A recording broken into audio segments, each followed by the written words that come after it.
Okay, so we start now with one aspect which we had mentioned it in passing. What to do if the member is oriented at an angle. For example, let us take a simple example.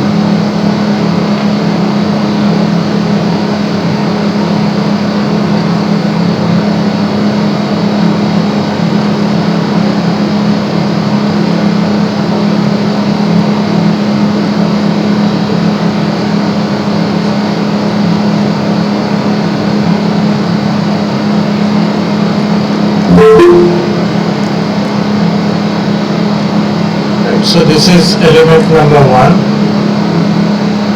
this is element number 2, and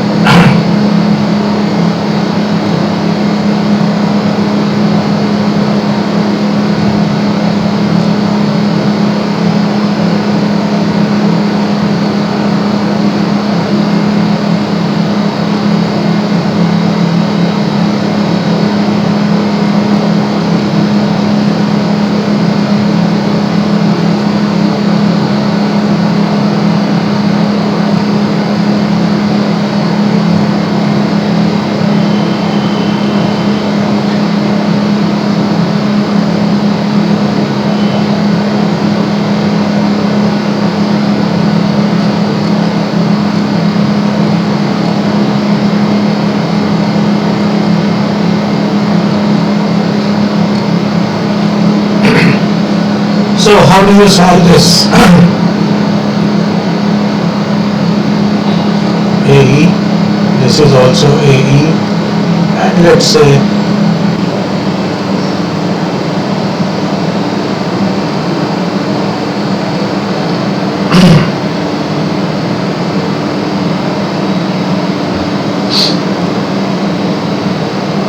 so how do you solve this problem?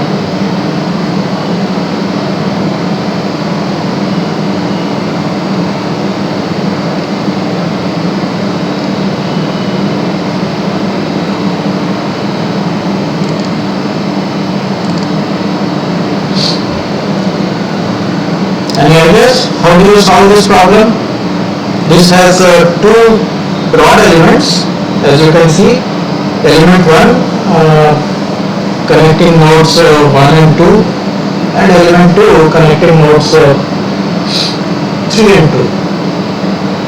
So again, you can see that the ordering will actually be anything. Local ordering and global node ordering may be in any sequence. Nodes may be numbered in any sequence whatsoever. It makes no difference.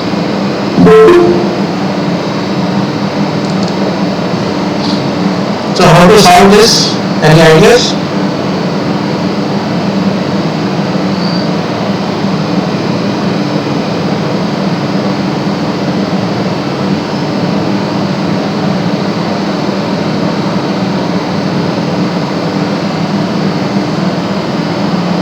There are no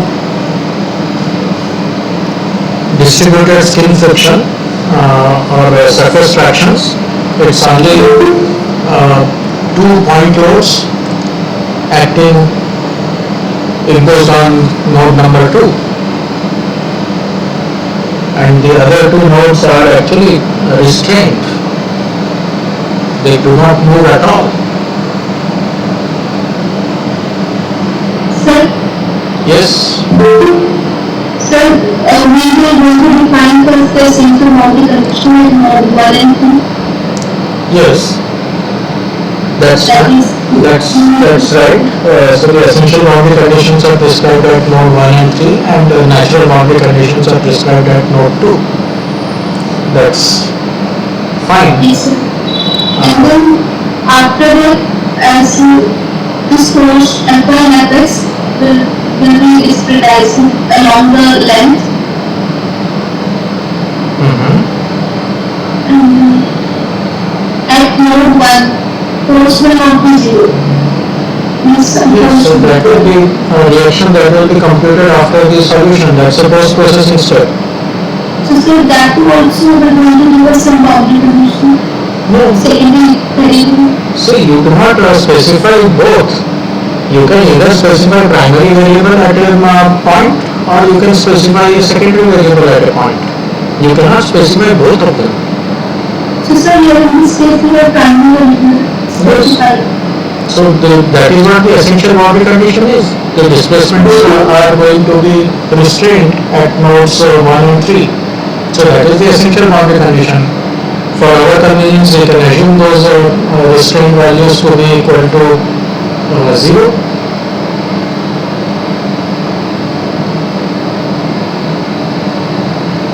But the problem is, how do you get the equations? I mean, element level equations, and then the complete equation for the assembly, because this natural boundary condition will be imposed only after the assembly. Sir, Yes. can we assume the approximation in terms of cosine theta and sin theta, where theta is the angle from horizontal axis? So what is approximation there? I mean, if there is an angle, trigonometric function is very well defined. So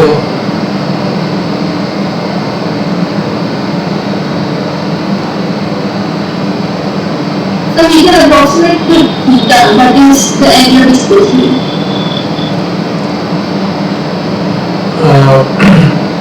see the way, okay, let me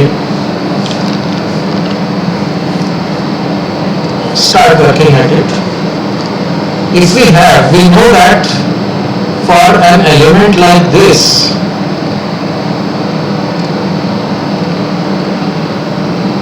linear element, okay, so let me just say, I'm talking of a generic element, so let me just stick to I and J. So Ui and Uj. U hat within element E is defined as Ui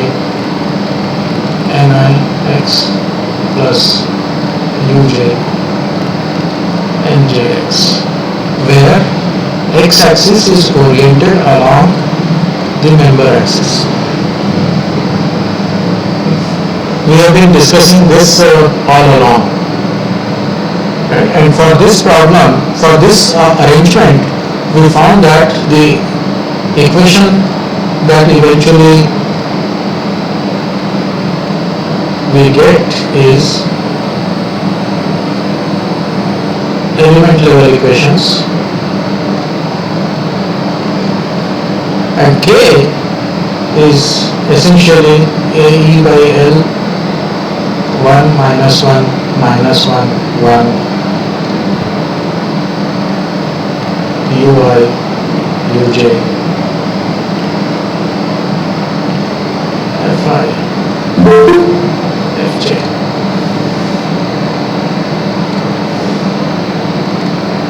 Right?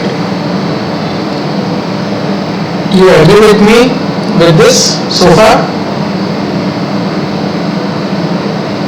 This is what we have been arriving at all through in our, if you look at it, this is the equation.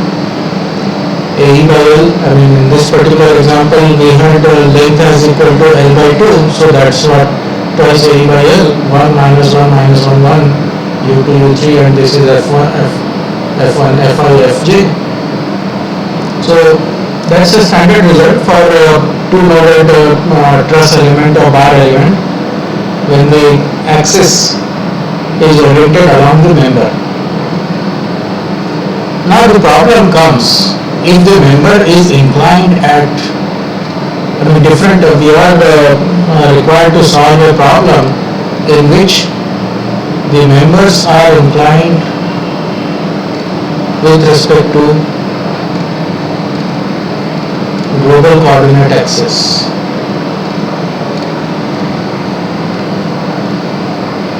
Right, so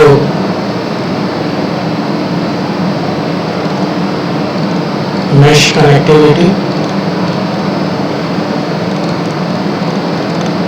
can define this as element 1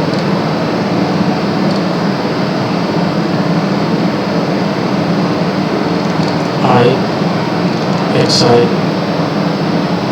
j xj. Okay.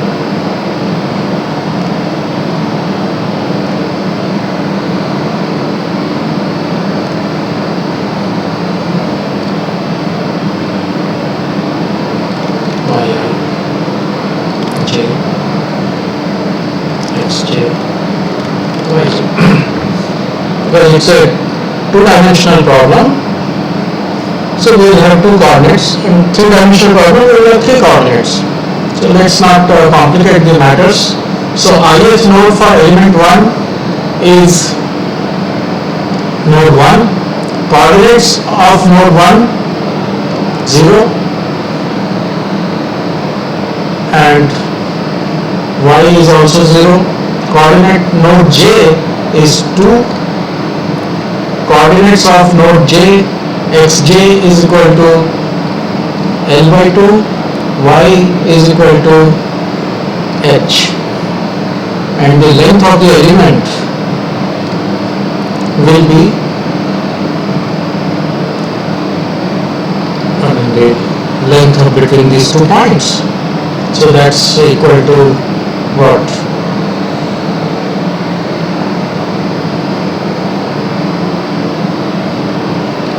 L square plus 4h square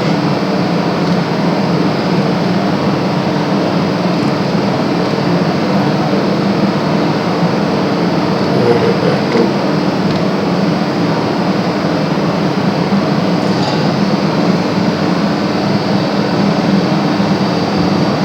Isn't it?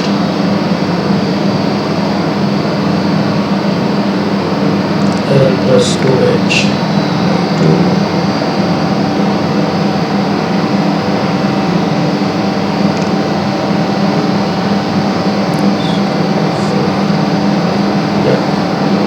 So element number 2 is similarly given by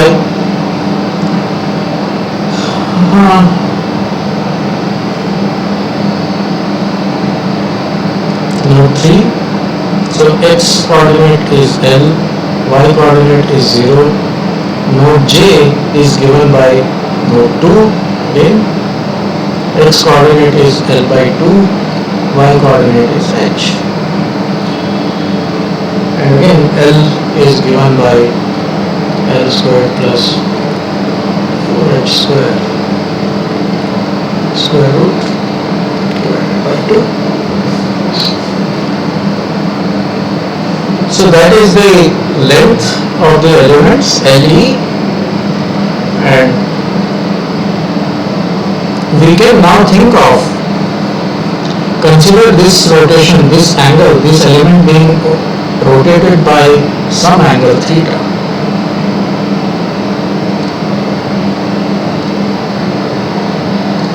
Right, so this is the member axis along the member length.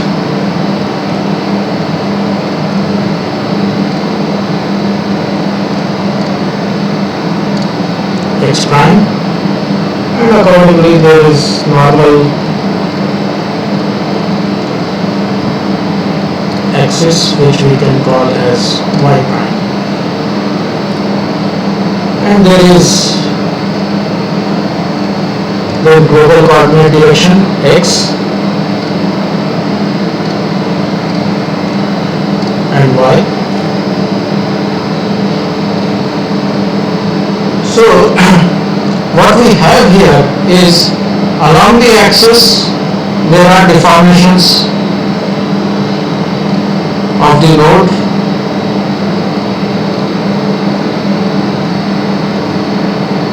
So let us say we have two deformations. So this is node I,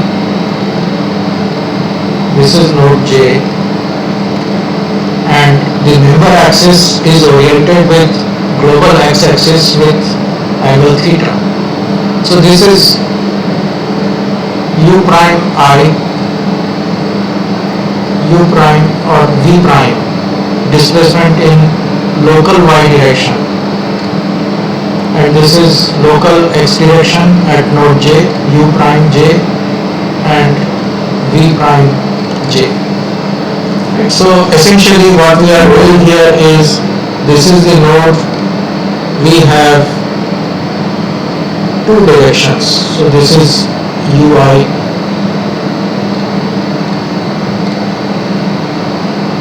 vi and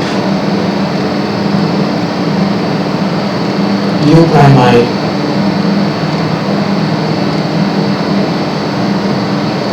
v prime I, and this is the node I, and this angle is theta between global x-axis, global y-axis,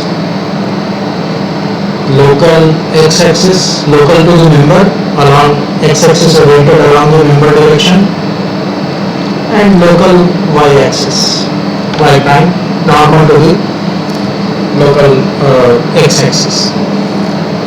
So we can establish a relationship between these local degrees of freedom u prime and v prime with respect to global degrees of freedom u and v.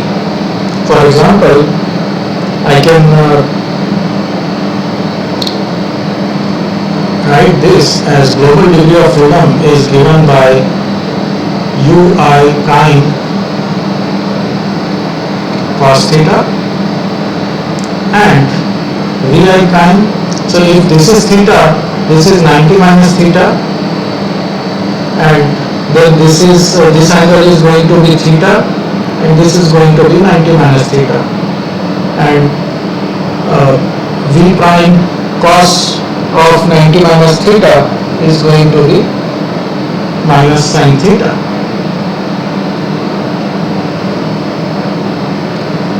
Is that? It's going to be sin theta, but it is going to be in the opposite direction, so it will be minus vi prime sin theta. Right, so this is this is 90 degree, and this is also angle between ui and vi is of course 90 degree. Angle between u prime and v prime is 90 degree. So this theta angle and this will be 90 minus theta, and because the angle between u prime and v prime is 90 and this is 90 minus theta, so rest of this would be of course equal to theta, and then this is again left is 90, so 90 minus theta, so this is going to be 90 minus theta. And similarly, vi is equal to what happens? ui multiplied by cos of 90 minus theta. So that is ui sin theta plus v prime, this is theta, so that would be vi prime cos theta. So this I can write as cos theta minus sin theta sin theta cos theta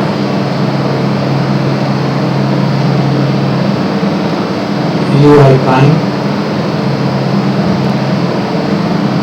vi prime.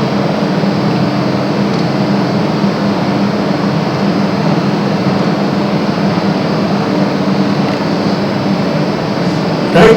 So, connecting this, I can write there are now 4 degrees of freedom total, 2 degrees of freedom at each node in a 2-dimensional problem, xy plane. There would be 3 degrees of freedom in space stress or 3-dimensional space. the formulation is exactly identical. It just adds one more variable to the whole thing. So I can actually define ui, vi, uj, vj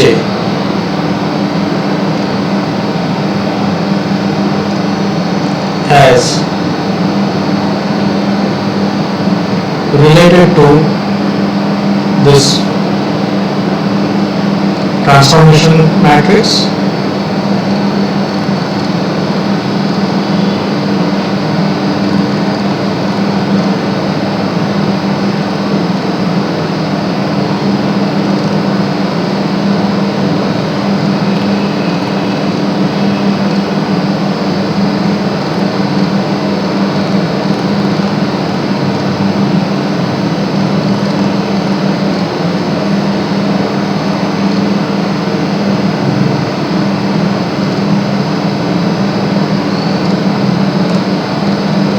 ui prime, vi prime, uj prime, vj prime. Right? And this is 0, this is 0. And this matrix, rotation matrix, this is essentially rotation of coordinate direction. So these vectors are being rotated in xy plane. And this rotation matrix is an orthogonal matrix. You can verify that if I multiply this with its transpose, what you get is an identity matrix. So its transpose is its inverse, and such matrices are known as orthogonal matrices. And that is very, very convenient to have in any matrix transformation or linear transformation. So essentially what I have here is a local coordinate system for any element. The deformations in local coordinate system, they are given by, they are related to by R transpose. Okay, let me just say global coordinate system, they are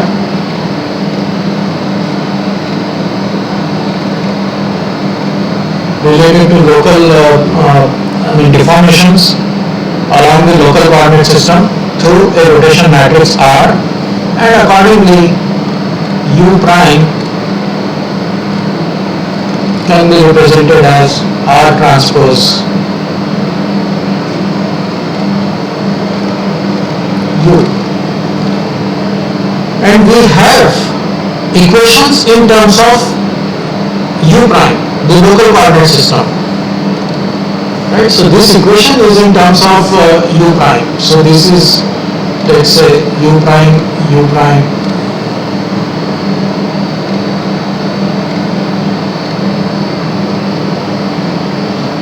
right?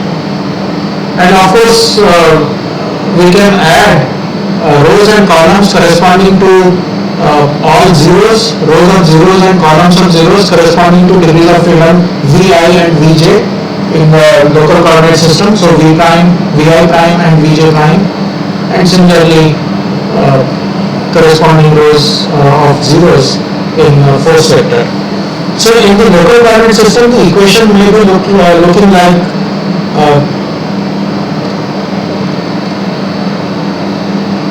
element equilibrium equation will look like AE by LE, length of the element. Length of the element remains the same. That's a element property. So 1, 0, minus 1, 0, 0, 0, 0, 0, minus 1, 0, 1, 0, 0, 0, 0, 0.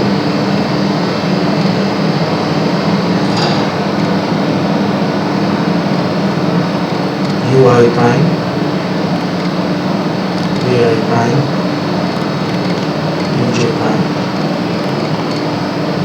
Vj prime.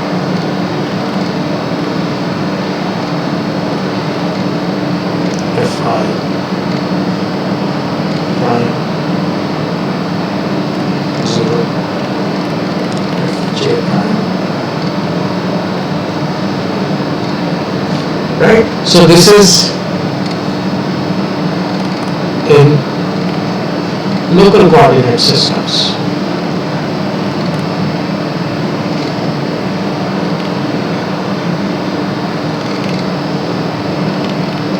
X prime, Y prime.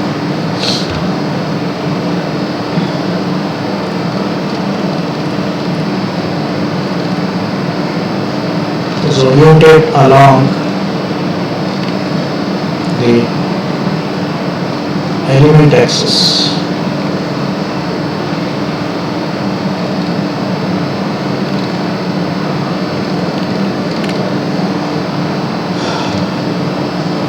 So this I can substitute by using this R transpose U, right? So these local coordinates can be transformed, or I can write local coordinates in terms of the deformation along global coordinate system, XY coordinate system, by substituting, making this substitution. So I can have this as K prime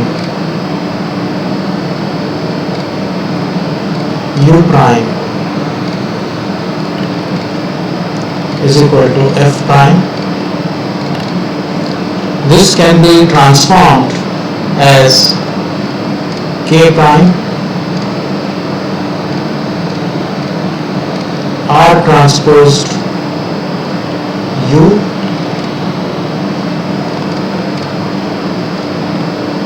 is equal to F prime, right? Now I can multiply both sides of this equation by R.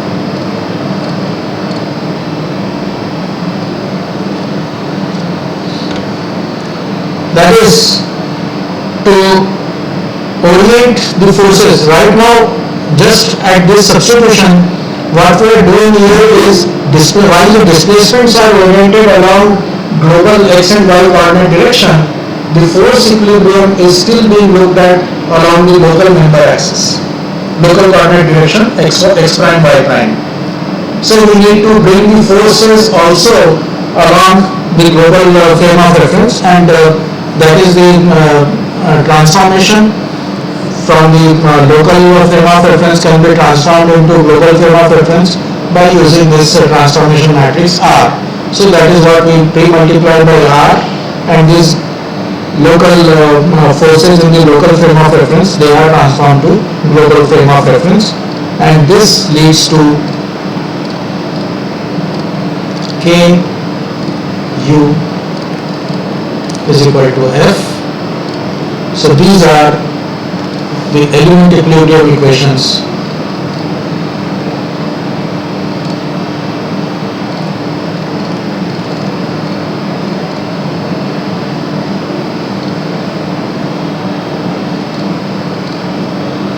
in global frame of reference.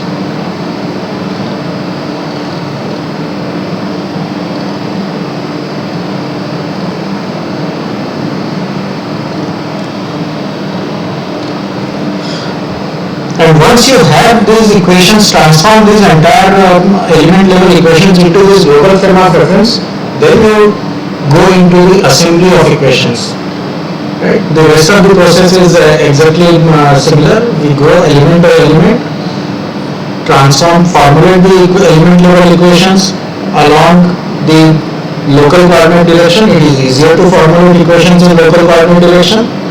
Once the element level equations are formulated, we transform the element level equations into global frame of reference by using these rotation matrices, coordinate transformations, and once we have transformed the element level equilibrium equations into global frame of reference, then the numbers are, the element level equations are taken for assembly, and eventually we end up with uh, global, entire assembly of equations for the entire structure, entire system. Subsequently, the natural boundary conditions are imposed, and after that the essential boundary conditions are imposed, and then you solve the system of equations. And once you have the displacements, again in global frame of reference, again you resolve it back to local frame of reference to find out the axial thrust in the member in local coordinate direction. So that in essence is how you deal with problems in which the member axis is inclined at an angle to the global frame of reference. So, it's essentially saying that before you add anything, before you combine the weighted residual statement contribution from element 1 with the weighted residual statement of element 2, both of them have to be with reference to the same coordinate system. You cannot combine the equations which are defined or derived with this coordinate system where the axis is x-axis is oriented in this direction with another equation where the x-axis is oriented in this direction. That would be comparing apples with oranges, and that is just not correct. So before you assemble the contributions, it is essential to bring those at a common frame of reference, at a common line, and then you assemble the contributions, weighted residual statement, contributions of weighted residual statements from individual elements. And once those contributions have been assembled, these boundary conditions are imposed, and subsequently the equation can be solved. Any questions?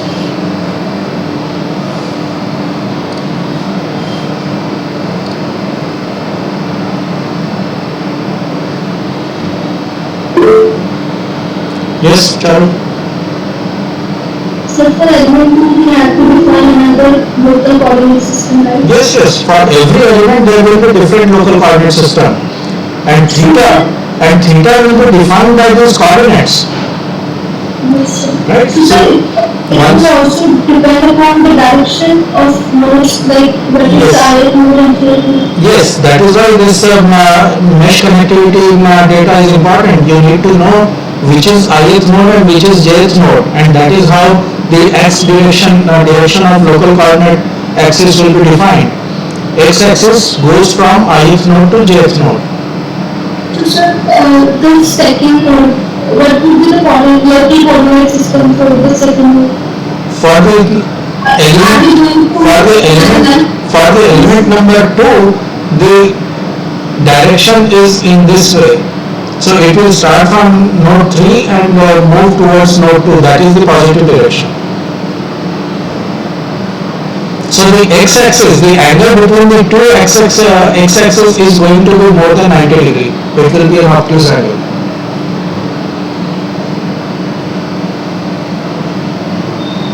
And sir, as we are using the approximation, then the values at node 2 will be different for element 1 side, that is from the local coordinate prime 1, and from the second coordinate system that we use for element 2.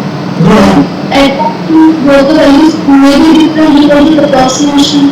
Never, because we don't know the value. Value will be computed only after the solution, and the condition of compatibility is always imposed. By virtue of interpolation, the compatibility condition is already imposed. So there is no question that there will be any difference in the values of deformation at node 2 coming from different elements. No, not possible.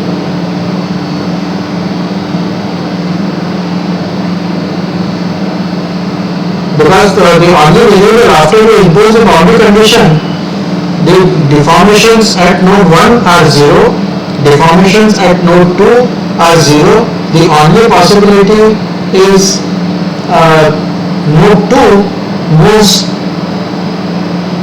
in both x and y directions in response to these forces, and that is what will be computed during the process of solution. And that value, once you find out what is the deformation of node 2, motion of node 2, then that information is common, is shared with both the elements. And once you have this deformation along global x and global y direction, that deformation remains the same. Its components along different directions will be different, but that will always be consistent according to the geometry of the problem.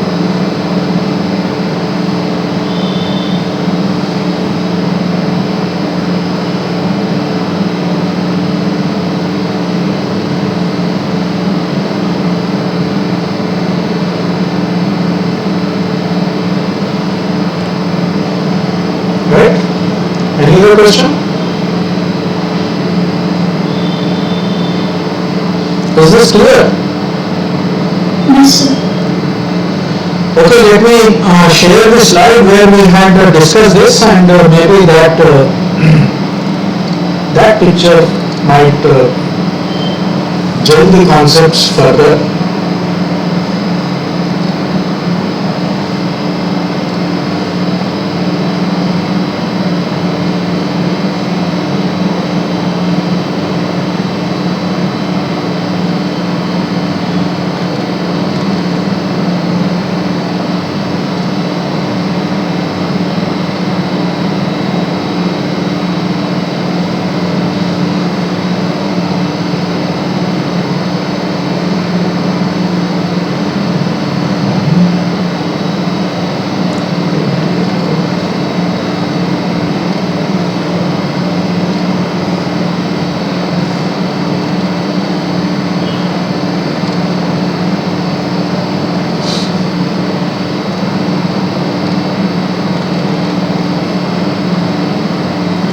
Sir, Yes. while discussing the whole domain, consider the mass conservation and energy conservation principles also. Am I right? Yes. So, sir, while talking about the structures, which energy we are talking about? Like, which Potential. energy conserve? Energy is conserved in all forms, but in this case we are concerned, in static case, we are concerned with the work done.